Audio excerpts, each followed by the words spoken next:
আমি এখন এই আয়াতের একটি অত্যন্ত গুরুত্বপূর্ণ অংশ ব্যাখ্যা করছি।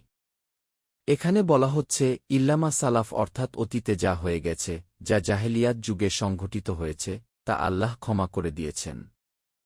পূর্বে অজ্ঞতার কারণে মানুষ যে ভুলগুলো করেছে, ইসলাম আগমনের পর সেগুলোর জন্য তাদেরকে দোষারোপ করা হচ্ছে না। নিশ্চয়ই আল্লাহ সুবহানাহু ওয়া তাআলা পরম ক্ষমাশীল, পরম দয়ালু। তিনি অতীতের গুনাহ ক্ষমা করে দেন যখন মানুষ সত্য গ্রহণ করে এবং তার বিধান মেনে চলে।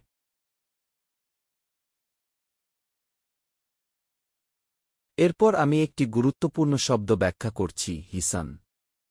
হিসান অর্থ দুর্গ, সুরক্ষিত স্থান। যেমন একটি দুর্গের দেয়ালের ভেতরে কেউ নিরাপদ থাকে, তেমনি একজন বিবাহিতা নারী তার স্বামীর নিকাহর বন্ধনের মধ্যে সুরক্ষিত থাকে। এই নিকাহ তার জন্য এক প্রকার দুর্গের মতো। স্বামী তার ইজ্জত, সতীত্ব ও মর্যাদা রক্ষা করার দায়িত্বে থাকে। এ ধরনের সুরক্ষিত নারীদের বলা হয় কি মুহসানাতবু, অর্থাৎ যারা ইতোমধ্যে বিবাহবন্ধনে আবদ্ধ এবং স্বামীর সুরক্ষার মধ্যে রয়েছে।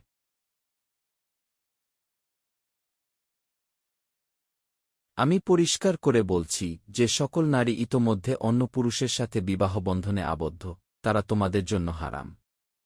তোমরা তাদেরকে বিয়ে করতে পারবে না, কারণ তারা ইতোমধ্যে নিকাহর দুর্গের ভেতরে অবস্থান করছে। এটি আল্লাহর নির্ধারিত সীমারেখা।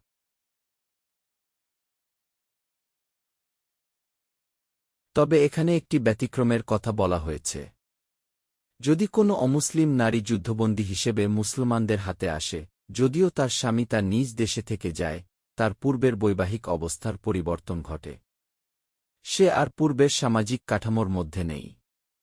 তার অবস্থান বদলে গেছে। সে এখন বন্দী। এই পরিস্থিতিতে তাকে মুসলিম পুরুষ বিবাহ করতে পারে। এটি একটি বিশেষ অবস্থা, সাধারণ নিয়ম নয়, বরং যুদ্ধকালীন প্রেক্ষাপটে নির্ধারিত একটি বিধান।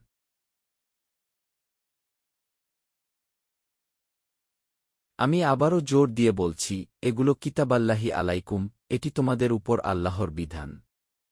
এগুলো মানুষের তৈরি আইন নয়। আল্লাহ স্পষ্টভাবে বলে দিয়েছেন কাদেরকে বিয়ে করা যাবে না। এই নিষিদ্ধ সম্পর্কগুলোকে বলা হয় কি মুহাররামাত আবাদিয়াগি, অর্থাৎ চিরতরে হারাম সম্পর্ক। যেমন আমি কখনোই আমার নিজের মাকে বিয়ে করতে পারি না। আমি কখনোই আমার নিজের মেয়েকে বিয়ে করতে পারি না। আমি আমার নিজের বোনকে বিয়ে করতে পারি না। আমি আমার ভাইয়ের মেয়ে বা বোনের মেয়েকেও বিয়ে করতে পারি না। এগুলো চিরস্থায়ী নিষিদ্ধতা।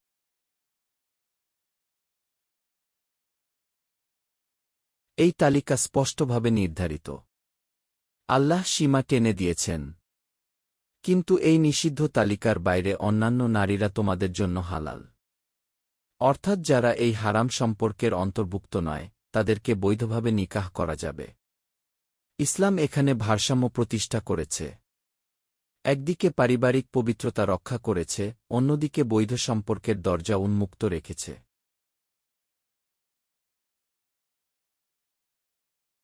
আমি যখন এই বিধানগুলো ব্যাখ্যা করি, তখন আমি উপলব্ধি করি যে ইসলাম পরিবারকে একটি সুরক্ষিত কাঠামোর মধ্যে রাখতে চায়। নিকাহ একটি দুর্গ, একটি সুরক্ষা বলয়। হারাম ও হালালের এই সুস্পষ্ট সীমারেখা সমাজকে বিশৃঙ্খলা থেকে রক্ষা করে, বংশের বিশুদ্ধতা সংরক্ষণ করে এবং নৈতিক শৃঙ্খলা বজায় রাখে। এই সবই আল্লাহর পক্ষ থেকে নির্ধারিত বিধান, যাতে মানবসমাজ সঠিক পথে পরিচালিত হয়।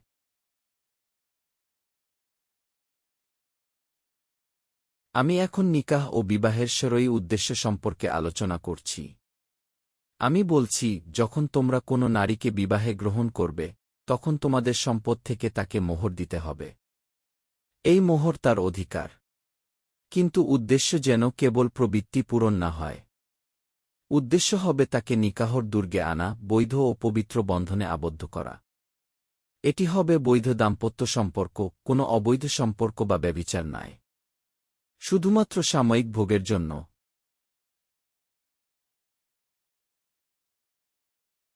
ক্ষণিকের কামনা পূরণের জন্য কোনো নারীকে গ্রহণ করা সম্পূর্ণ হারাম। এটি জিনা, এটি অবৈধ।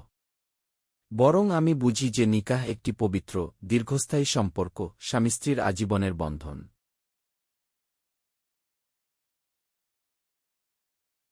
আমি আরও বলছি, যখন তোমরা বৈধভাবে স্ত্রীর সাথে দাম্পত্য সম্পর্ক স্থাপন করবে, তখন নির্ধারিত মোহর অবশ্যই আদায় করতে হবে। এটি তার প্রাপ্ত অধিকার। তবে যদি মোহরের পরিমাণ নির্ধারণের পর স্বামী-স্ত্রী পারস্পরিক সম্মতিতে পরিবর্তন আনতে চায়, যেমন স্বামী বেশি দিতে চায় বা স্ত্রী কিছু অংশ মাফ করে দেয়, তাহলে এতে কোনো দোষ নেই। নিশ্চয়ই আল্লাহ সর্বজ্ঞ প্রজ্ঞামা। এখন আমি তাদের কথা বলছি যারা আর্থিকভাবে সচ্ছল নয়, যারা স্বাধীন, ঈমানদার নারীকে বিয়ে করার সামর্থ্য রাখে না, কারণ মোহর দিতে হবে, খরচ বহন করতে হবে, অথচ সে দরিদ্র। আমি দেখেছি অনেক স্থানে মানুষ বিয়ের জন্য সাহায্য চায়,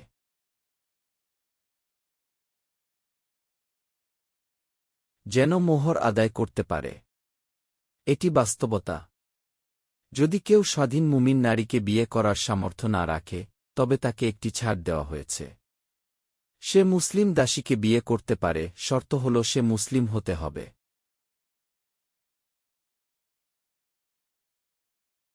যদি কোনো বন্দিনী ইসলাম গ্রহণ না করে কাফিরি থাকে, তাহলে তাকে নিকাহ করা যাবে না।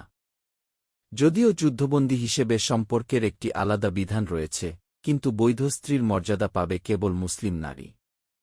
যদি কোনো দাসী ইসলাম গ্রহণ করে,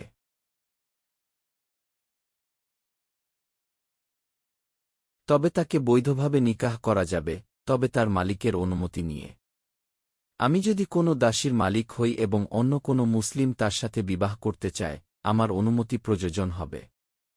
আমি অনুমতি দিলে সে তার স্ত্রী হয়ে যাবে, তখন আর আমার তার সাথে সম্পর্কের অধিকার থাকবে না।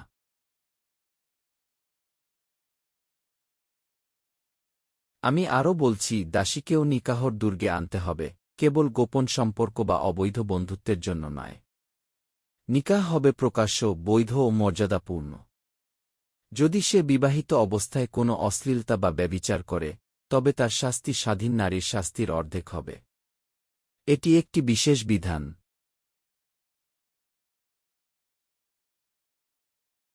এই ছাড় তাদের জন্য, যারা আশঙ্কা করে যে বিয়ে না করলে তারা বড় গুনাহে জড়িয়ে পড়তে পারে। যদি কেউ ধৈর্য ধারণ করতে পারে এবং দাসীকে বিয়ে না করেও নিজেকে সংযত রাখতে পারে, তবে সেটাই উত্তম। কারণ স্বাধীন ও সম্ভ্রান্ত পরিবারের নারীদের নৈতিক মানদণ্ড এবং যুদ্ধবন্দী দাসীদের সামাজিক বাস্তবতা এক নয়।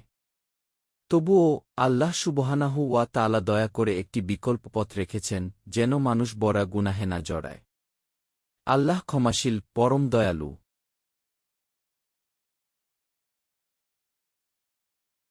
আমি জানি এই সমস্ত বিধান শুনে কারও মনে হতে পারে, এত বিধিনিষেধ কেন? কেন অবাধ যৌনাচার নয়? কেন মানুষ নিজের ইচ্ছামতো সম্পর্ক স্থাপন করতে পারবে না? কিন্তু আমি উপলব্ধি করি,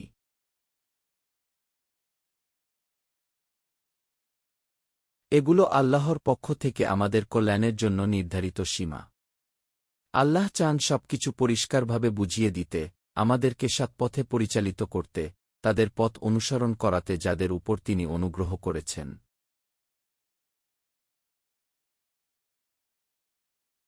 আমি অনুভব করি, আল্লাহ আমাদের উপর দয়া করতে চান। তিনি আমাদের জীবনকে কঠিন করতে চান না, বরং সহজ করতে চান। শরিয়াহ কোনো বোঝা নয়। এটি মানসিক শান্তি, নিরাপত্তা, আত্মসম্মান এবং সামাজিক স্থিতিশীলতা নিশ্চিত করার ব্যবস্থা। আল্লাহ জানেন মানুষ দুর্বল সৃষ্টি। মানুষের ভেতরে কামনা, বাসনা, আবেগ, প্রবৃত্তি রয়েছে। তিনি আমাদের সৃষ্টি করেছেন, তাই আমাদের দুর্বলতাও জানেন। এই বিধানগুলো সেই দুর্বলতাকে সুরক্ষিত করার জন্য, যেন আমরা বিপদগামী না হই।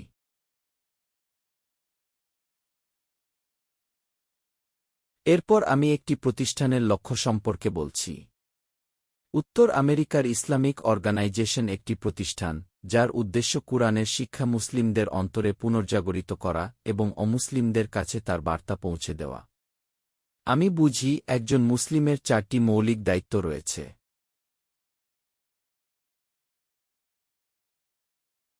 প্রথমত, তার অন্তরে সত্যিকারের ঈমান ও দৃঢ় বিশ্বাস গড়ে তোলা।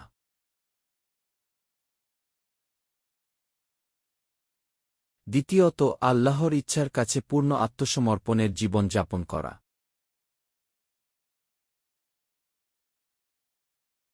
তৃতীয়ত, সমগ্র মানবতার কাছে ইসলামের বার্তা পৌঁছে দেওয়া।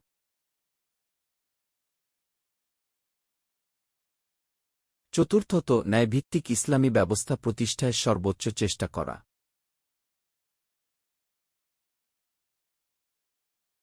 আমি উপলব্ধি করি, এই দায়িত্ব প্রথমে নিজের উপর, তারপর পরিবারের উপর, তারপর বন্ধুদের উপর এবং এরপর সমগ্র সমাজের উপর বর্তায়। চূড়ান্ত লক্ষ্য হল আল্লাহর সন্তুষ্টি অর্জন এবং আখিরাতে মুক্তি লাভ করা।